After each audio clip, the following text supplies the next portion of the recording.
Primeira parte. O amargo e o doce. Vou contar uma história triste e outra alegre. No fim, talvez você conclua que são uma só, pois tanto o amargo quanto o doce têm a sua hora, alternando-se como o dia e a noite, mesmo hoje, que já vivo no crepúsculo. Do Diário de Sócrates. Capítulo 1. Serguei ficou aborrecido naquele dia de outubro, quando foi chamado ao gabinete do seu tio. Ser chamado, acontecimento raro para qualquer cadete jovem, geralmente significa mais notícias ou punição. Assim, sem pressa de postar-se diante do rosto duro e do sobrecenho franzido do instrutor-chefe, Serguei vagueou pela escola num passo nada militar. Devia pensar em Vladimir Ivanov não como tio, mas como instrutor-chefe.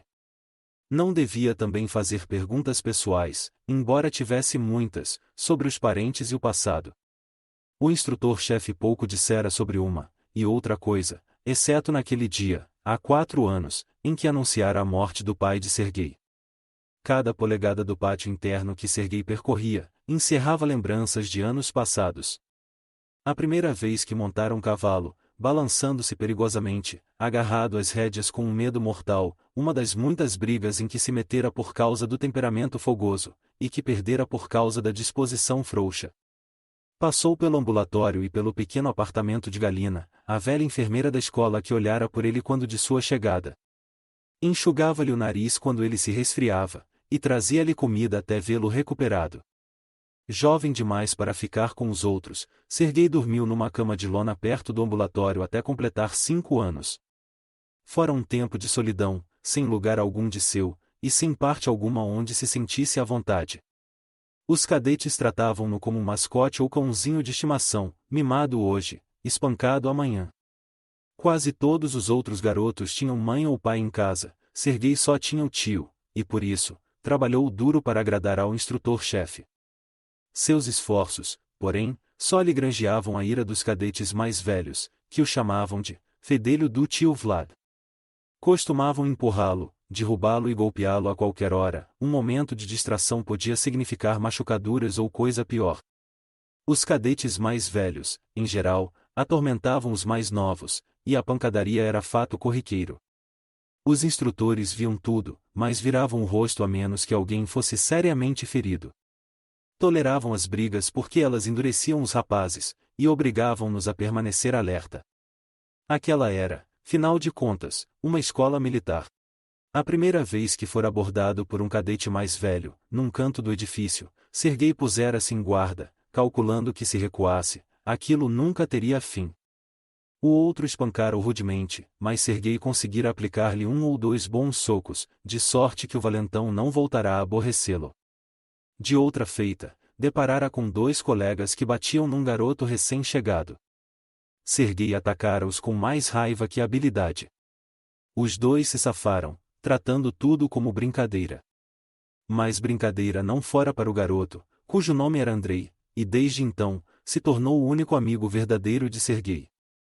Pouco antes de seu 5º aniversário, Serguei foi transferido para uma ala ocupada por meninos de 7 a 10 anos. Os mais velhos viviam no 2º andar, e os maiores de 16 anos se alojavam em outro edifício. Os dormitórios eram chefiados por quem tivesse mais idade. Todo cadete temia o momento de subir para o andar de cima, onde de novo se tornaria o mais jovem, e portanto, a presa. Enquanto isso, Serguei e Andrei se defendiam um ao outro. Dos anos que antecederam a sua chegada, Serguei só tinha vagas impressões, como se houvesse estado imerso num outro mundo, ainda não desperto para este. Mas às vezes, quando vasculhava a memória, captava imagens fúlgidas de uma mulher alta, com os braços macios como veludo, e de um homem com uma auréola de cabelos brancos. Serguei se perguntava quem seriam, perguntava-se a respeito de muitas coisas. Andara estudando mapas da mãe Rússia e outros países, dependurados nas paredes da escola, e seu dedo, junto à mesa do professor, dera a volta ao globo traçando linhas por mares azuis, e terras coloridas de laranja, amarelo, púrpura e verde. Mas contava tanto conhecer essas plagas quanto visitar a lua e as estrelas. Seu mundo, até aquele dia de outubro de 1880, estava amplamente definido pelos muros de pedra, pátios, alojamentos, salas de aula e campos de treinamento da escola militar Nevsky. Sergei não escolhera aquele lugar, mas aceitava-o como devem fazer as crianças, e passar os primeiros anos numa rotina ordeira de trabalhos escolares e exercício físico. História militar, estratégia e geografia, equitação, corrida, natação e ginástica calistênica. Quando não estavam nas salas de aula, ou cumprindo alguma missão, os cadetes praticavam luta. No verão, Sergei tinha de nadar sob as águas frias do lago Krugloe, respirando por um canudo, praticar golpes elementares com o sabre, e disparar flechas com arcos que mal conseguia dobrar. Quando mais velho, atiraria com pistolas e carabinas. Não era uma vida nem boa nem má. Mas era a única que conhecia. Já perto do edifício principal, Sergei ajeitou a camisa azul escuro para dentro. Deveria ter vindo com o casaco mais formal e luvas, mas decidiu que não. Alguns dos rapazes mais altos ficavam garbosos em seus uniformes, em Sergei, porém, tudo parecia desengonçado. Quando finalmente se desvencilhara do uniforme de tamanho único, deram-lhe um já usado. Ainda devaneando, atravessou o comprido corredor de pedra em direção ao gabinete do tio, e rememorou as últimas convocações, 4 anos atrás. Podia ainda lembrar-se da face chupada, e da expressão severa do instrutor-chefe quando o mandara sentar-se. Sergei galgara a cadeira, e lá ficara com as pernas balançando, mal podia ver por cima da mesa, ouvindo o tio dizer as poucas palavras, agora gravadas em sua memória. Seu pai, Sergei Borisovich Zovovichoribo Ivanov, faleceu. Foi guarda de elite do czar Alexandre. Bom homem e bom cossaco. Você deve estudar e trabalhar duro para ser como ele. Sergei não sabia o que sentir nem o que responder, por isso apenas acenou com a cabeça. Tem alguma pergunta? Indagou o instrutor-chefe. Como ele morreu? Silêncio. Em seguida, um gesto significativo. Seu pai bebeu até morrer. Grande perda. Logo depois, Sergei era liberado. Estava triste pela morte do pai, mas orgulhoso por ele ter tido, a correr nas veias, o ardente sangue cossaco. E, pela primeira vez, pensou que um dia seria forte como o pai que nunca conhecera. Quando Sergei finalmente chegou diante da porta do gabinete do tio, e estava prestes a bater, ouviu-o resmungar lá dentro. Permitirei a visita, mas muitos outros não concordam com isso. Não gostam nada de judeus, os assassinos de Cristo. Quanto a mim, não quero saber de soldados, os assassinos de judeus, replicou uma voz envelhecida, que Sergei não reconheceu. Nem todos os soldados odeiam os judeus, obtemperou o tio. E o senhor? Perguntou a outra voz. Eu só odeio a fraqueza. E eu odeio a ignorância. Não sou ignorante a ponto de ser ludibriado pelo seu intelecto judeu, disse o instrutor-chefe. E eu não sou fraco a ponto de ser intimidado pelas suas bravatas de cossaco, volveu a voz envelhecida. No silêncio que se seguiu, Sergei encontrou coragem para bater 3 vezes na pesada porta de carvalho. Ela se abriu, revelando o tio e um velho. O tio falou rápido. Cadete Ivanov, este é o seu avô. O homem de cabelos brancos ergueu-se da cadeira. Parecia contente por ver Sergei. Então começou a falar mansamente, quase num sussurro. Dizia algo como Sócrates.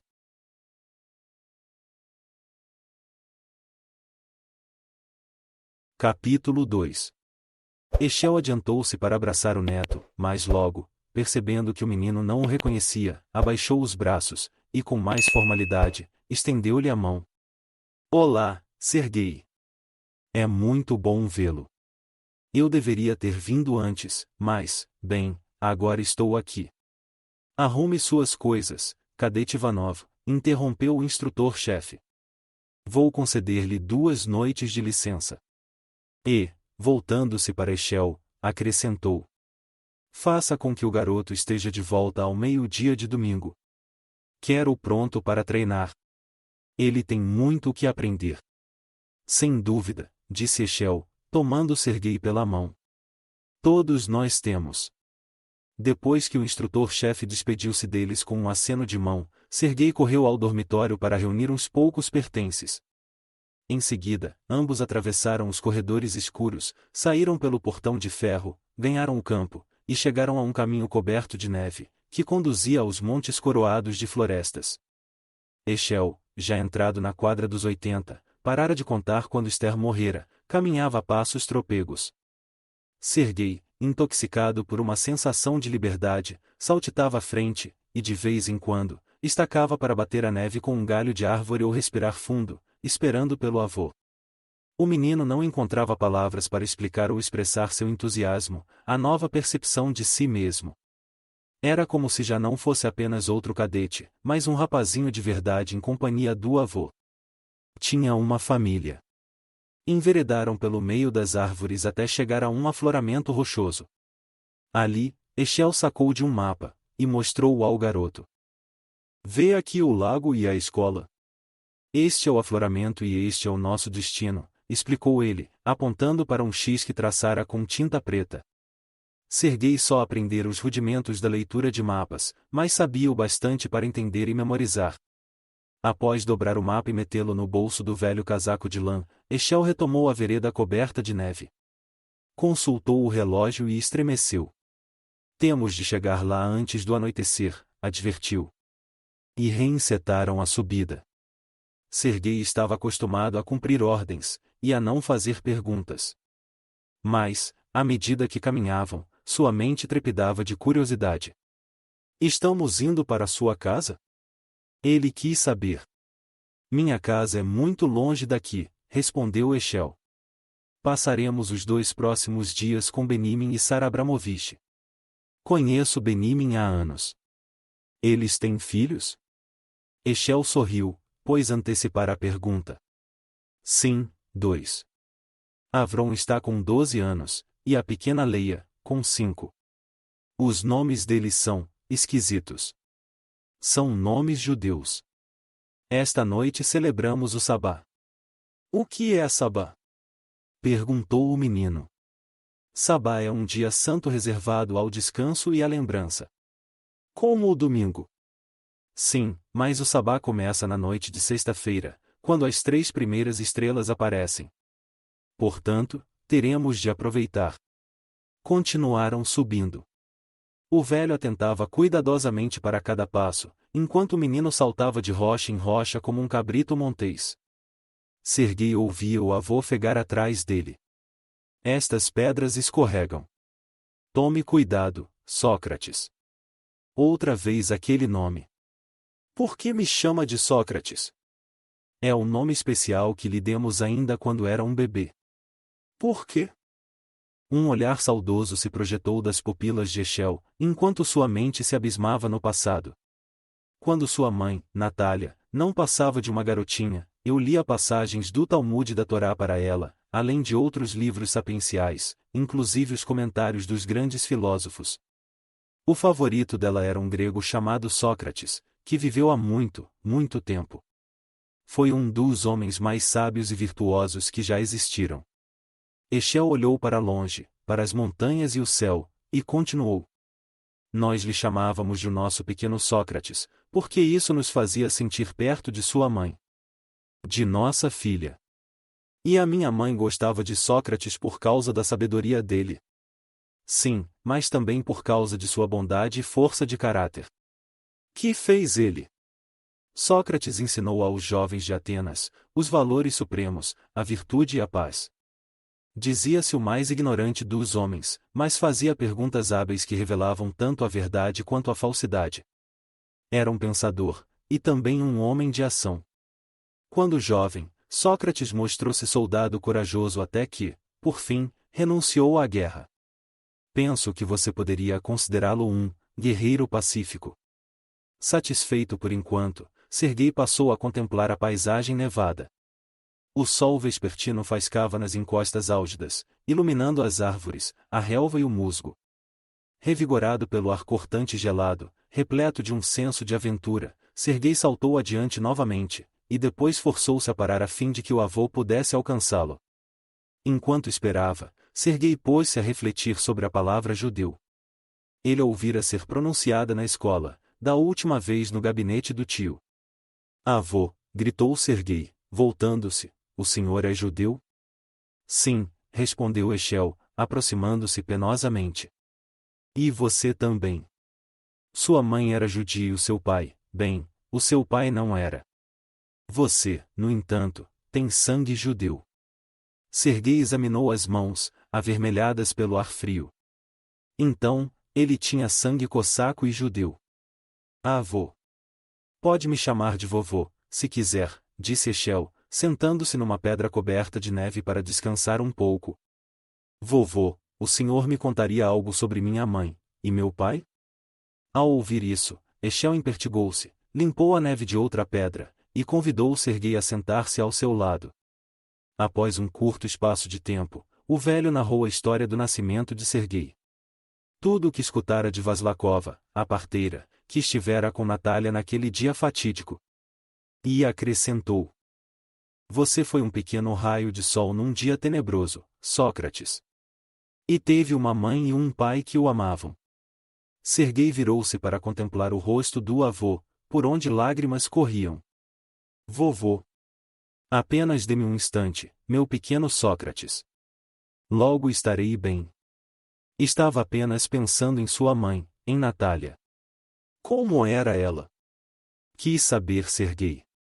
O olhar de Eshel se tornou vago, depois, ele prosseguiu em voz sumida. Toda filha é adorável aos olhos do pai, mas poucas foram tão sensatas e gentis como sua mãe. Teria sido um presente a qualquer judeu digno dela, isto é, caso ele não se importasse com um pouquinho de teimosia. Sorriu, mas logo se recompôs. Não sei ao certo como os dois se conheceram, talvez no mercado. Um dia Natália o levou para conhecer-nos, e soubemos que não era judeu. Pior ainda, era cossaco e guarda do czar Alexandre, nada amistoso para com a nossa gente. Mas ele amava minha mãe e tratava-a bem. O senhor disse. Sim, sim, mas veja. Sua mãe não podia casar-se com o seu pai, a menos que renunciasse à fé judaica, e se convertesse à igreja cristã. Eshel interrompeu-se para permitir que Serguei captasse a enormidade desse terrível dilema. Ela nunca mais falou com o senhor? Não. O rosto de Eshel contorceu-se de novo, e ele não conseguiu continuar. Vovô, o senhor está bem? Eshel levantou a mão. Fui eu que deixei de falar com ela. Tratei-a como se já estivesse morta. As lágrimas voltaram a correr-lhe pelas faces, agora livremente, à medida que as palavras saíam. Não espero que você compreenda como pude fazer semelhante coisa, pequeno Sócrates. Eu mesmo não me compreendo. Mas palavras cruéis escaparam de meus lábios. Voltei as costas à minha filha, pois achava que ela voltara as costas ao seu povo. Não via outra maneira de proceder. Sua avó Esther também não tinha escolha, e fez o mesmo, embora de coração partido. Eshel forçou-se a prosseguir. Esther queria, desesperadamente, conversar com a filha, abraçá-la ainda uma vez. E eu não queria outra coisa, murmurou Eshel para si mesmo, a mente mergulhando de novo no passado. Quando voltou a falar, parecia cansado. Logo que ela nos escreveu, comunicando-nos o nascimento do primeiro filho, o seu irmão Sasha, Esther e eu tivemos uma terrível discussão. Ela me implorava para deixá-la ir visitar a filha, para conhecer o neto. Mas eu não o permiti. Não deixei sequer que respondesse às cartas de Natália. Nunca vimos o pequeno Sasha. Só lhe acompanhamos a infância pelas cartas amorosas de Natália. Eu próprio não conseguia lê-las, a sua avó Esther é que tinha de passar-me as informações. Nunca mais conversamos com sua mãe, nunca mais a vimos. Não enquanto viveu. Eshel assou o nariz e enxugou o rosto na aba do casaco. Uma neve miúda começava a cair quando se levantaram, e retomaram a subida. Eshel segurou a mão de Serguei, e murmurou-lhe com brandura. Há outra coisa que você precisa saber, Sócrates. A parteira que o trouxe ao mundo nos contou. Sua mãe, antes de morrer, ainda conseguiu tê-lo nos braços por alguns instantes. Serguei pensou um pouco no que ouvira e perguntou. Por que ela morreu, vovô? Por que todos morrem? Não nos é dado saber. Eshel interrompeu-se de novo por um momento, curvou-se e apanhou da neve uma flor vermelho sangue. Sua mãe era delicada, e no entanto forte, como esta flor de inverno. Ela é pura e inocente, mas acabo de colhê-la da neve. Deus colheu Natália. Chegara a sua hora. Só desejo. Outra vez o avô de Serguei retirou-se deste mundo, e seu rosto assumiu uma expressão mais amena. Esther, sussurrou ele a um fantasma que Serguei não podia ver. Eu sei, tudo estará bem. Pousou a mão no ombro do garoto enquanto caminhavam em silêncio, lado a lado. Serguei pensava no que o avô lhe contara, em sua mãe com ele nos braços antes de morrer. Nem frio sentia mais. Agora já sabia a história de seu nascimento, e das mortes que o haviam rondado. Pressentia também, tanto quanto pode pressentir um menino de 8 anos, que o avô amargaria suas próprias desventuras até a morte, quando então todos os fardos lhe seriam retirados. De momento, porém, notou que o sobrecenho do avô se descontraíra, e isso lhe agradava. Eshel emergiu por fim de suas recordações e concluiu. As coisas são, pois, assim, meu pequeno Sócrates. Perdi filha e esposa, você perdeu sua mãe e seu pai. Estamos sozinhos, mas temos um ao outro. Essa verdade dói. A verdade, porém, liberta. Capítulo 3. Um sol gelado, mal visível em meio ao manto das nuvens, acabou por desaparecer detrás das árvores. Lá na frente, enquanto o uivo de um lobo anunciava a chegada da noite, apareceu uma clareira, e depois uma cabana já mergulhadas na obscuridade dos bosques. Uma luzinha fraca coava-se pelas janelas, prometendo calor e aconchego. Os flocos de neve, cinzentos ao crepúsculo, esbranquiçavam-se num derradeiro fulgor de glória antes de acomodar-se na terra. A cabana parecia sólida com seu teto de pranchas e placas de madeira. Um fio de fumaça saía da chaminé de pedra. Eshel aproximou-se do alpendre, tirou o gorro e sacudiu a neve das botas. Serguei fez o mesmo enquanto o avô batia com força na grande porta de carvalho. Depois de uma calorosa recepção, e de um banho mais do que necessário, Serguei e Eshel sentaram-se à mesa da primeira família de verdade que o menino conhecia. A mãe, Sara, uma mulherzinha de ossatura frágil, cabelos castanhos escondidos por uma babusca branca atada sob o queixo, trouxe a comida. Visitantes eram raros por ali, rostos amigáveis ainda mais. Serguei observou as crianças. Avron, um rapazinho alto e magro de 12 anos, era reservado, mais acessível. Leia, uma garotinha bonita de 5 anos, com um cacho de cabelos ruivos, espiava-o timidamente. Os olhos de Serguei passeavam elevados por aquela casa onde tudo parecia em ordem. Sentia-se desenchabido perto de Avron, que envergava casaco e calças impecáveis, e Leia, com sua saia preta e babusba branca, como a mãe. O pai, Benimim Abramovich, explicou a Serguei. Durante o sabá, esquecemos todas as nossas preocupações diárias, e nos devotamos à literatura, à poesia e à música. Este dia nos recorda que não somos escravos do trabalho. No sabá, libertamo-nos do mundo. Sara acendeu 2 velas e proferiu uma bênção. Depois que Benimim recitou uma prece em louvor do vinho, convidou Eshel a fazer o mesmo com o pão a que chamam de shalab, em formato de trança. Serguei pasmava ante a quantidade de comida à sua frente, que Sara ia apontando. Sopa suculenta de aveia, ovos fatiados, salada de beterraba, torradas, legumes da horta, batatas, arroz e bolo de mel com massas recheadas para a sobremesa. Enquanto todos comiam à vontade, Sara se desculpava com um dar de ombros. Com este tempo, eu devia ter preparado também um caldo de galinha, mas a galinha se recusou a cooperar. Então uma mãe era assim, pensou Serguei, observando-a. Ele invejava aquelas crianças que podiam vê-la todos os dias, e perguntava-se se a sua própria mãe fora parecida com Sara Abramovich. Foi a melhor refeição de que se lembrava. Havia risos e conversação fácil. A chama da lareira lançava no recinto uma luz especial, reforçada por velas espalhadas pelos cantos, e Serguei era tratado como membro da família. Uma noite que jamais esqueceria. Outro dia passou depressa.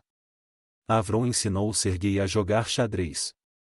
Enquanto jogavam, Serguei notou uma cicatriz na testa do amigo, acima do olho direito.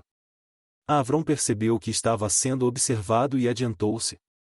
Subi a uma árvore e caí. Acho que um ramo lascado fez isto, e apontou para a cicatriz vermelha. Mamãe disse que quase perdi o olho.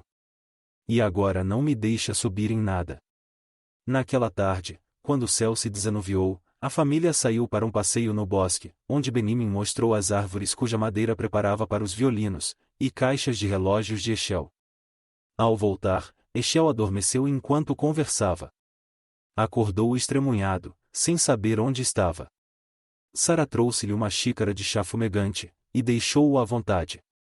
Ao anoitecer, quando as 3 primeiras estrelas começaram a aparecer, o sabá se encerrou com mais bênçãos diante do vinho e das velas.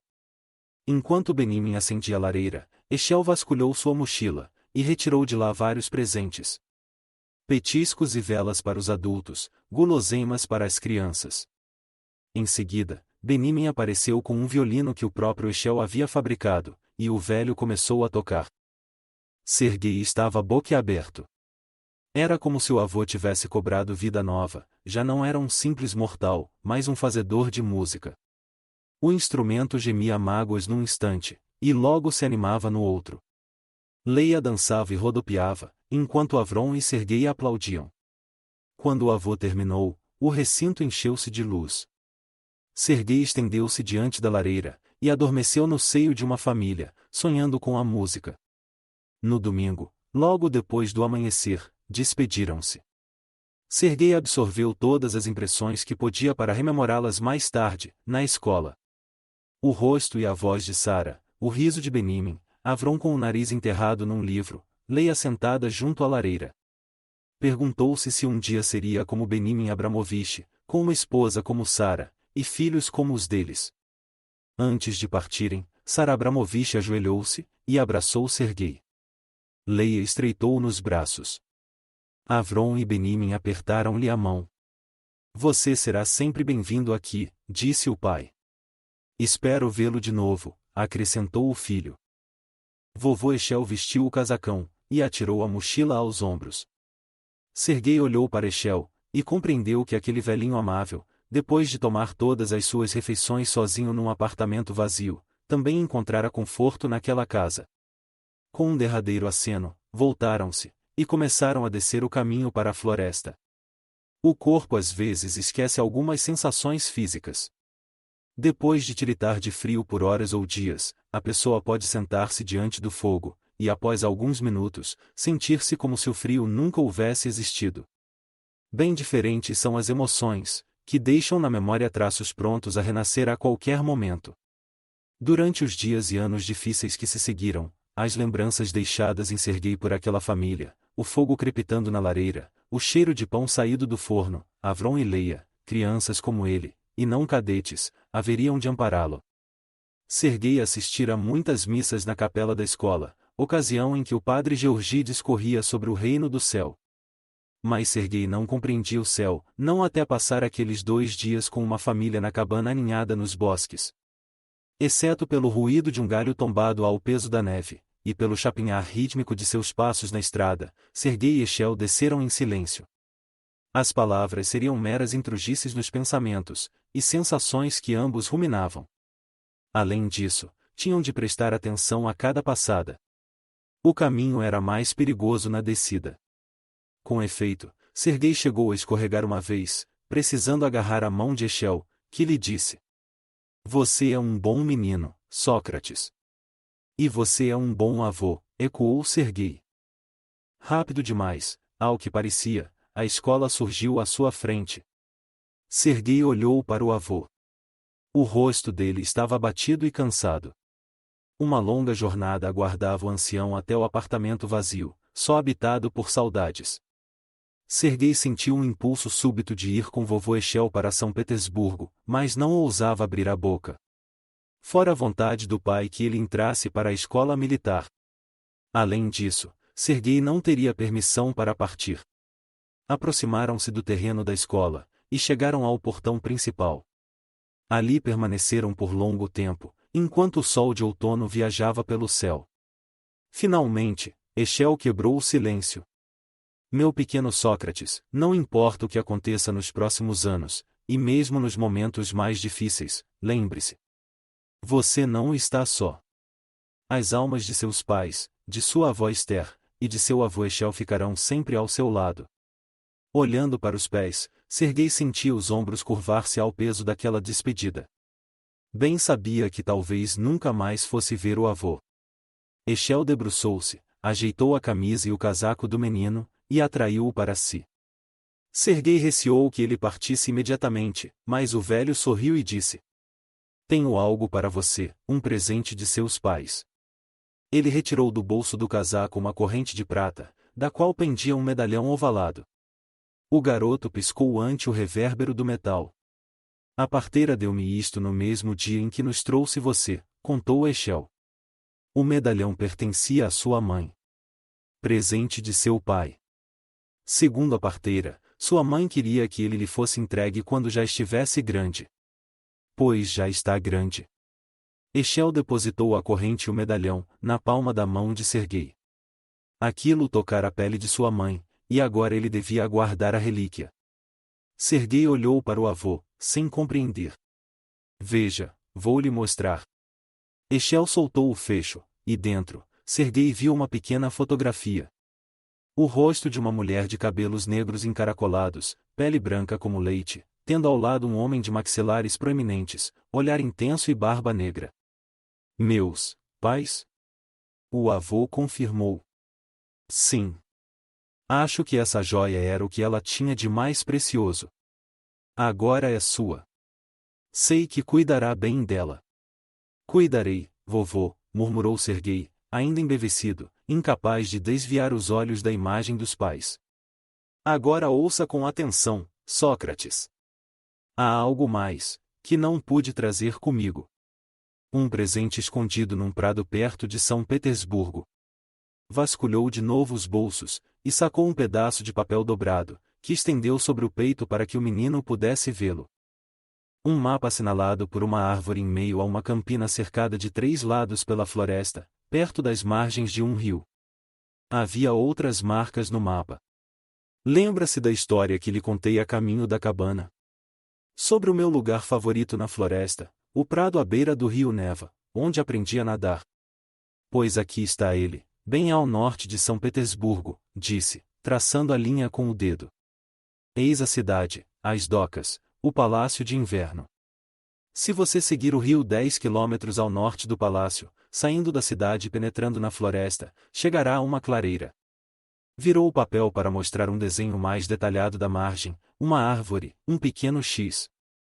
É aqui que a caixa está enterrada, ao lado da árvore frente ao rio, o único cedro frondoso em pleno centro da campina. Foi plantado pelo meu avô, quando era criança. Enterrei a caixa entre 2 raízes. Você a encontrará. O avô dobrou o mapa, e depositou nas mãos do neto. Mapas podem sumir ou ser roubados, Sócrates. Quero que examine-o meticulosamente, a sós. Memorize cada linha, cada marca. Depois, destrua-o. Fará isso? Farei, vovô. Caminharam para o portão. Lembre-se desse presente. Tem muito valor e está à sua espera.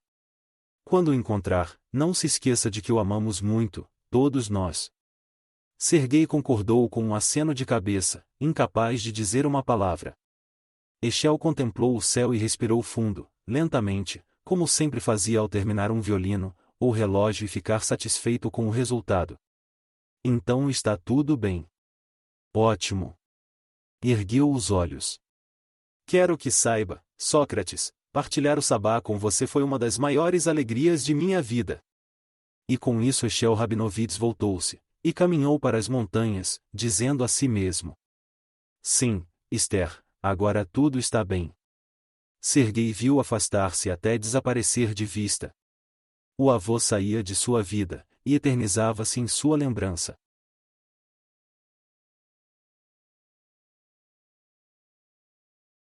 Capítulo 4. Com o mapa bem guardado, Serguei cruzou o portão. Já estava ficando tarde para ir à capela, por isso varou apressadamente os corredores vazios até o dormitório, e jogou a mochila no baú. Quando ia sair, notou uma mala de viagem sobre a cama perto da sua, vaga há semanas. A mala sem dúvida indicava um recém-chegado. Enfiou rapidamente o medalhão, e o mapa num buraco do colchão, o esconderijo mais seguro que pôde imaginar. Depois, correu até a capela. A carreira logo se transformou numa caminhada quando se pôs a pensar no avô que agora avançava tropegamente rumo à estrada principal. Serguei fez o sinal da cruz, e pediu a Deus que protegesse o velho, dando-lhe forças para a jornada. Era a primeira vez que orava de todo o coração, conforme ensinara o padre Georgi. Antes, não tivera motivos para isso. Esperava que a prece fosse atendida, mesmo sendo vovô Echel um judeu. Quando abriu a porta da capela, um pensamento fugídio lhe cruzou a mente. Quem sou eu? Um judeu? Um cristão? Um cossaco? Serguei dirigiu-se rapidamente para a nave lateral. Vários garotos alcançaram-lhe olhares, sorrindo amistosamente, ou desejosos de que ele fosse punido pelo atraso. Observou o padre Georgi com a sua batina negra diante do altar coalhado de ícones de Cristo, Maria e o Menino, São Miguel, São Gabriel e São Jorge, guardião da escola e padroeiro da Rússia. O sol dardejava lâminas de luz pelos vitrais coloridos. Cantava-se um hino. Serguei achou seu lugar e juntou-se ao coro, mas com a mente dispersa. Tanto o padre Georgi quanto seu avô falavam de um Deus que ele não podia ver. Para Serguei, Deus era uma cabana na floresta, o céu era um abraço de mãe. Vovô, perguntara ao voltar à escola, qual é, para os judeus, o caminho do paraíso? Echel sorrira ao ouvir isso, e dissera: Não falo por todos os judeus, nem sou inteligente o bastante para saber a resposta, Sócrates. Mas creio que, um dia, você encontrará o seu próprio caminho, e o percorrerá. Quando o serviço terminou, Serguei desprendeu-se de seu devaneio, e perfilou-se com os outros na saída. Foi quando viu pela primeira vez o novo cadete, alto e sisudo, 3 ou 4 anos mais velho que ele. Sucedeu que caminhassem lado a lado pela nave estreita ao sair da capela. Havia espaço para apenas uma pessoa atravessar a porta, e Serguei estava prestes a afastar-se a fim de dar lugar a outro quando este, com um movimento de ombro, empurrou-o tão violentamente que ele quase caiu. Esse primeiro gesto de dominação iria definir o seu relacionamento. A mala sobre a cama, entre a de Serguei e Andrei era mesmo do recém-chegado. Chamava-se Dmitri Zakoliel. Desse dia em diante, Serguei só o chamaria de Zakoliel, nome que passou a temer e desprezar. Correu o boato de que um homem deixara Zakoliel à porta, onde lhe passara um envelope, dizendo: Eis o pagamento, e sem mais palavras ou sequer um olhar para trás, partira. Com 12 anos de idade, Zakoliel deveria ocupar um dormitório no segundo andar, entre a turma de 11 a 14. Mas, de momento, faltavam camas lá em cima, questão de arejar os colchões por causa dos piolhos. Assim, durante a primeira semana, o novo cadete teria de dormir, na toca dos fedelhos, conforme os chamava. Descarregou o seu embaraço sobre todos, especialmente Serguei e Andrei, já que suas camas eram contíguas. Nas semanas seguintes, Zakoliel conquistou certa posição na hierarquia dos estudantes, e um respeito relutante da parte dos colegas, do tipo que se concede a uma cobra ou um urso de passagem. Quase tudo em Zakoliel parecia maior que o normal. Tinha mãos enormes, de nós calejados como se esmurrasse árvores, ou pedras e orelhas de abano, cobertas de cabelos cor de palha que ele deixava crescer tanto quanto lhe fosse permitido. Zakoliel detestava os cortes obrigatórios. Detestava qualquer tipo de imposição. Seus outros traços eram aceitáveis, mas não se combinavam. E na pele lúrida daquele rosto parecia faltar sempre sangue suficiente. O que mais se destacava em Zakoliel eram os olhos castanhos e frios, afundados junto a um nariz proeminente, olhos que faziam estremecer. Eles nunca se alteravam quando o estranho rapaz sorria, um esgar assustador, melancólico, que se manifestava quando os outros sentiam vontade de ficar sérios ou chorar, riso que mostrava os dentes tortos de Zakoliel. Quem reparasse naqueles dentes corria o risco de perder alguns de seus próprios. E todos fingiam não ver a sua marca de nascença, uma mancha esbranquiçada no pescoço, logo abaixo da orelha esquerda, outra razão para ele detestar os cortes curtos de cabelo. Numa escola em que poder significava respeito, Acoliel logo se impôs aos cadetes mais jovens, tanto quanto a maioria dos de sua idade. Tinha uma autoconfiança que suscitava a admiração de alguns colegas, sempre a competir pela aprovação de Zacoliel, o qual a dispensava aos bocados para que parecesse rara e preciosa. Aborrecido com essa exibição de servilismo abjeto, Serguei tudo fez para permanecer fora do caminho de Zacoliel, fato que não escapou à sagacidade do mata-mouros. Zacoliel passou a ser temido não apenas pela brutalidade, mas também pela natureza imprevisível. Ora sossegado, ora cruel, bem podia destemperar-se ao menor pretexto, ou por motivo nenhum. Certa feita defendeu um garotinho contra vários agressores, no dia seguinte, aplicou-lhe uma surra pior do que a que o infeliz teria recebido às mãos dos valentões da véspera. Zacoliel parecia considerar todos na escola, cadetes e instrutores, como subordinados, ou inimigos potenciais, tratando cada qual de acordo com essa classificação. O observador acurado da natureza humana, insurgia-se contra quem quer que exercesse autoridade por ser mais forte, mais velho ou mais poderoso. A estes, ludibriava ou manipulava, aos outros, coagia. Serguei ignorava por que incorrera no desagrado de Zacoliel. Talvez por perceber-lhe a astúcia e não se intimidar. Mas evitava o confronto, ciente da enormidade da cólera de Zacoliel quando provocada. Havia outros valentões na escola, talvez um terço dos alunos das classes superiores, mas nenhum tão perigoso quanto Zacoliel. Andrei tornou-se o bode expiatório do novo déspota. Vivia estudando-lhe a expressão, como um cachorro espia o dono para saber se vai ser alimentado ou desancado. Serguei também tinha sua cota de pancadas e humilhações.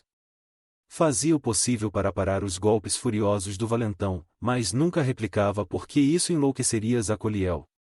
Serguei via que Zacoliel criava suas próprias leis, mas não obedecia a nenhuma, a menos que estivesse diretamente sob o olhar do instrutor. Então, fingia obediência, mas, quando o instrutor se afastava, só fazia o que queria. Num incidente lúgubre, Acoliel estava surrando impiedosamente um cadete que derrubara ao chão, quando dois instrutores dobraram o corredor. De pronto, Acoliel ajoelhou-se, e tudo que os instrutores viram, foi uma espécie de anjo misericordioso acariciando calma e gentilmente, o rosto contorcido do cadete que estertorava. Ele teve um ataque ou coisa assim, disse Zacoliel em voz pesarosa. O cadete ferido não o desmentiu. Nem na hora, nem depois. A história circulou, e Zacoliel passou a se conter um pouco. Conseguia manipular até alguns dos cadetes mais velhos. Serguei conhecia-lhe o método. A princípio, pedia alguns pequenos favores até que eles se habituassem a dizer sim, e aos poucos ia aumentando as solicitações, até que elas se transformavam em exigências. Ocasionalmente, quando um cadete mais velho se cansava, e não admitia ser intimidado, havia a briga. Zacoliel vencia por dois motivos. Primeiro, não mostrava senso algum de cavalheirismo. Segundo, não parecia incomodar-se com o que pudesse lhe acontecer. Isso tornava um inimigo formidável, que lutava com o instinto de um lobo acuado. Entre os cadetes, especialmente os mais novos, uma atmosfera de medo agora pesava sobre os corredores e pátios. Zacoliel exigia obediência imediata a quaisquer pedidos, e suas punições por insultos reais, ou imaginários eram certas e inevitáveis. Ele nunca esquecia nem perdoava, de sorte que todos os transgressores acabavam sofrendo. Era mais fácil submeter-se que resistir. Na última noite antes de Zacoliel mudar-se para o andar de cima, Andrei dobrou um corredor, e esbarrou no cadete mais velho, fazendo-o tropeçar. Furioso, Acoliel golpeou com toda a força o ventre do menino. Andrei caiu ao chão gemendo, ansiando por ar, enquanto outro passava por cima dele, e ia deitar-se como se nada tivesse acontecido, lá ficando estirado na cama com as mãos sob a cabeça. Serguei correu em auxílio de Andrei, os punhos cerrados de raiva. Ajudou-o a ir para o dormitório.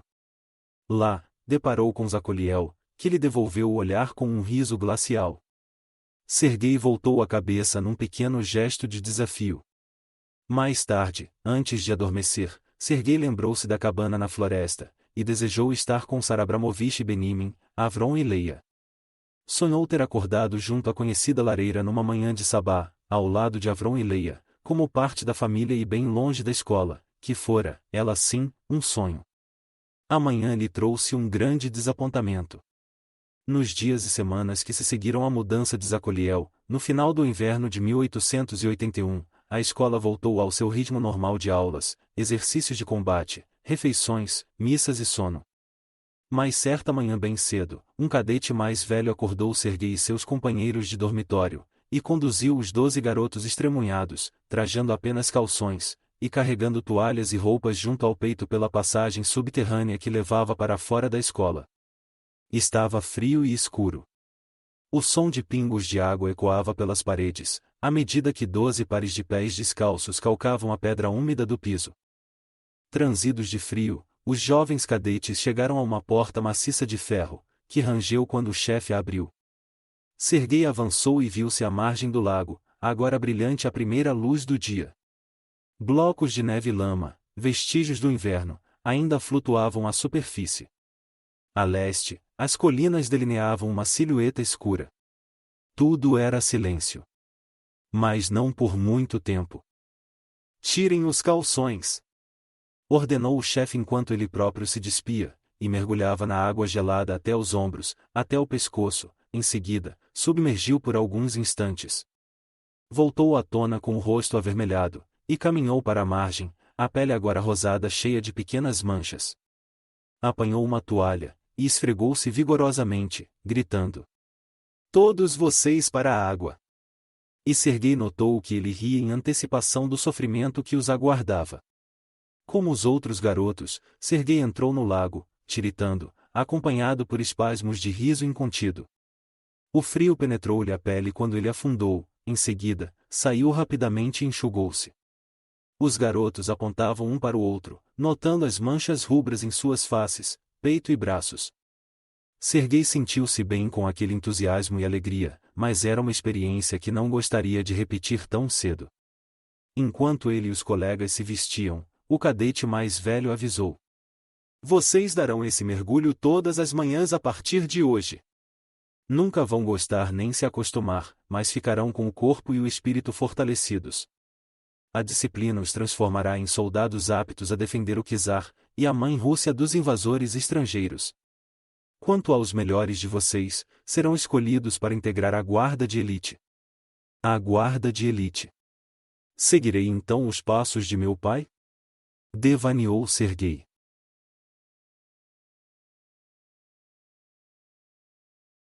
Capítulo 5. Algumas semanas depois, o grupo de Serguei se preparava para iniciar a prática de equitação quando o tenente Danilov chamou: "Serguei Ivanov, venha comigo." Serguei adivinhou que iriam até o gabinete do instrutor-chefe. Quando da primeira chamada, há anos, soubera da morte do pai, quando da segunda, encontrar o avô à sua espera. Assim, não sabia se deveria alegrar-se ou recear. Não tardou a descobrir.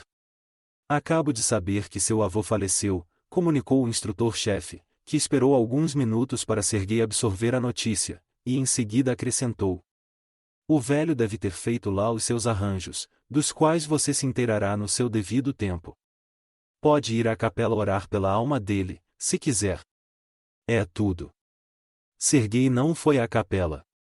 Voltou para o dormitório deserto, e depois de certificar-se de que estava só, apanhou o medalhão da mãe e contemplou a fotografia. Agora o vovô Echel estava junto de seus pais e da vovó Esther. A fotografia havia sempre de lembrá-lo de todos eles. Colocou a corrente de prata no pescoço, decidido a usá-la sempre que isso fosse seguro.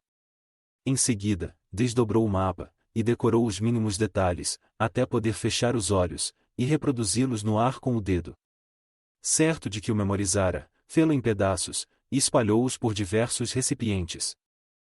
Numa tarde de segunda-feira, março de 1881, a escola foi sacudida por notícias que calaram as preocupações pessoais de Serguei, e lembraram-no de que era parte de um mundo maior, um mundo de conflito e turbulência. Naquele dia tempestuoso, ele e cerca de outros 15 cadetes estavam fora, treinando com sabres de madeira, quando um cossaco barbudo entrou a galope pelo portão principal. Todos estacaram para admirar a passagem daquele bravo. Depois que todos os cadetes foram reunidos na capela, o recém-chegado apresentou-se. Seu nome era Alexei Orlov, e servira outrora com o tio de Sergei, Ivanov, num regimento cossaco. Em seguida, o instrutor-chefe anunciou que o paizinho, Czar Alexandre II, fora assassinado. Naquela noite voltaram à capela para uma missa especial, a fim de que instrutores e cadetes orassem pela alma do imperador. Como os outros garotos, Sergei envergou seu melhor uniforme azul escuro com botões brilhantes, e o emblema da escola na jaqueta, uma águia de 2 cabeças segurando nos bicos uma rosa e um sabre. Alexei Orlov lá estava, alto e impertigado, com o belo rosto envolto em tristeza. Tomou a palavra. Os cossacos são um povo livre, leal ao czar e à mãe igreja. Acenou respeitosamente para o padre Georgi, e continuou. Eu pertencia à guarda do imperador. A despeito de todos os nossos esforços para proteger o paizinho, ele foi abatido pela bomba de um assassino. O czar libertador, que emancipou milhões de servos, reformou o sistema jurídico, e nos deu mais liberdade que qualquer outro antes, era ainda assim odiado por revolucionários insatisfeitos com a sua sina. Ciente das ameaças à sua vida, o paizinho mudava o trajeto de seus deslocamentos sob a nossa orientação. Eu não estava de serviço na ocasião, mas um de meus homens contou-me o que transpirara. Fez uma pausa e prosseguiu. Quando a carruagem do czar alcançou a parte superior de um dos canais da cidade, um jovem se precipitou de repente, e atirou o que parecia uma bola de neve entre as patas dos cavalos. A bomba explodiu, mas só feriu levemente o soberano. Sua Alteza Imperial fez questão de descer para confortar um cossaco, e um menino de entregas que ficaram gravemente feridos. Quando o czar Alexandre voltava para a carruagem, outro jovem fez um movimento súbito em sua direção. Houve uma explosão. Num instante tanto o assassino quanto o paizinho estavam mortos. O homem que atirara a primeira bomba denunciou os seus companheiros. Sabemos que pelo menos um dos conspiradores era uma moça chamada Gelfman, revolucionária e judia. Ao deixar a capela, Sergei viu-se caminhando ao lado do tio. O instrutor-chefe olhou para baixo e disse, respirando fundo: se o seu pai estivesse vivo, isso não teria acontecido, não com ele por perto. Logo Sergei teve notícias da coroação do czar Alexandre III, e captou fragmentos de conversa sobre uma onda de violentos pogroms que assolavam a Rússia e a Ucrânia, à medida que se espalhava a notícia de que um bando de judeus havia assassinado o paizinho. Os boatos revelaram-se falsos. A jovem de 17 anos, Gelfman, que estava grávida e mais tarde morreu na prisão, era a única judia, a namorada ingênua e idealista de outro revolucionário. Mas ainda assim os pogroms continuaram. Resmungos sobre revolucionários judeus não cessaram na escola, especialmente entre os cadetes mais próximos de Zakoliel. Essas conversas tornaram Sergei ciente de seu sangue judeu. Ele passou a se preocupar mais, no decorrer das semanas, com a família Abramovich. Em época tão perigosa, o isolamento dela no santuário dos bosques talvez laborasse em seu favor, mas, pelo mesmo motivo, igualmente contra. Que sucederia se um magote desarvorado de malfeitores, ou até cossacos, deparasse com uma família de judeus em plena floresta? Sergei decidiu que tinha de alertá-los. Naquela noite, esgueirou-se por trás de vários cadetes de guarda, e atravessou o longo túnel subterrâneo até a porta que dava para o lago. Havia cruzado aquele corredor tantas vezes que podia fazê-lo no escuro. Podia mesmo trazer os olhos vendados, pois nenhuma luz era acesa ali durante a noite. Sergei abriu a pesada porta, cujo ranger fê-lo cerrar os maxilares. Enfiou um pedaço de madeira entre o portal e a lâmina para mantê-la aberta, e saiu rapidamente para o terreno da escola. Chegado ao campo, deparou com o afloramento rochoso que assinalava o início da estrada. Agora teria de confiar só na memória e no instinto. Felizmente, a noite estava clara, e a lua crescente fornecia-lhe luz bastante para encontrar o caminho. A despeito da escuridão, precisava avançar a passo mais rápido que da primeira vez.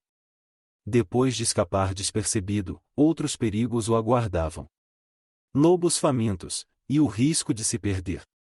Se se desviasse do caminho, encontraria a escola na manhã seguinte, mas então a sua ausência já teria sido notada. E uma ausência sem licença constituía grave infração, punida severamente. 2 anos antes, vários cadetes mais velhos haviam sido apanhados depois de escapulir durante a noite. Tiveram de caminhar entre 2 longas filas de cadetes, que os açoitavam com grossas cordas. No fim da linha, os instrutores é que os chicotearam. Em seguida, os cadetes feridos e banhados em sangue, foram colocados na solitária, sem pão nem água por 3 dias. Depois disso, ninguém repetira a façanha, até agora. Enquanto subia a vereda enluarada, Serguei fez seus planos. Ao chegar à cabana, informaria a Benimin sobre o assassinato, os pogroms e a morte de seu avô. Só aceitaria uma xícara de chá, que Sara certamente insistiria em dar-lhe, e outro beijo, em seguida daria meia volta, e regressaria à escola antes do amanhecer. Serguei respirava com dificuldade, mas mantinha o passo estrada acima, a constituição leve e a resistência adquirida ajudaram-no bastante. Imerso no otimismo desenvolto da idade, uma grande ideia lhe ocorreu pela primeira vez. Poderia estar deixando a escola para sempre. Afinal, o que o prendia ali? Sentiria saudade de Andrei, é certo, e talvez até do tio Vladimir. O próprio recinto da escola poderia despertar-lhe uma certa nostalgia, mas não a vida que lá levava. Além disso, esqueceria de vez Dmitri Zakoliel. Serguei trazia o medalhão ao pescoço, nada mais possuía de valor. Se ao menos tivesse a coragem de ousar. Poderia reivindicar Avron e Leia como irmãos, Sara e Benimin como pais? Seria isso possível? Sim, concluiu. Ele se mostraria prestimoso e não lhes pesaria. Ficariam orgulhosos. Excitado ante essa possibilidade, Serguei apressou o passo. A lua estava quase a pino. A cabana não deveria estar longe. No momento seguinte, densas nuvens esconderam a lua, mergulhando a floresta em trevas. Serguei mal podia ver as mãos diante do rosto.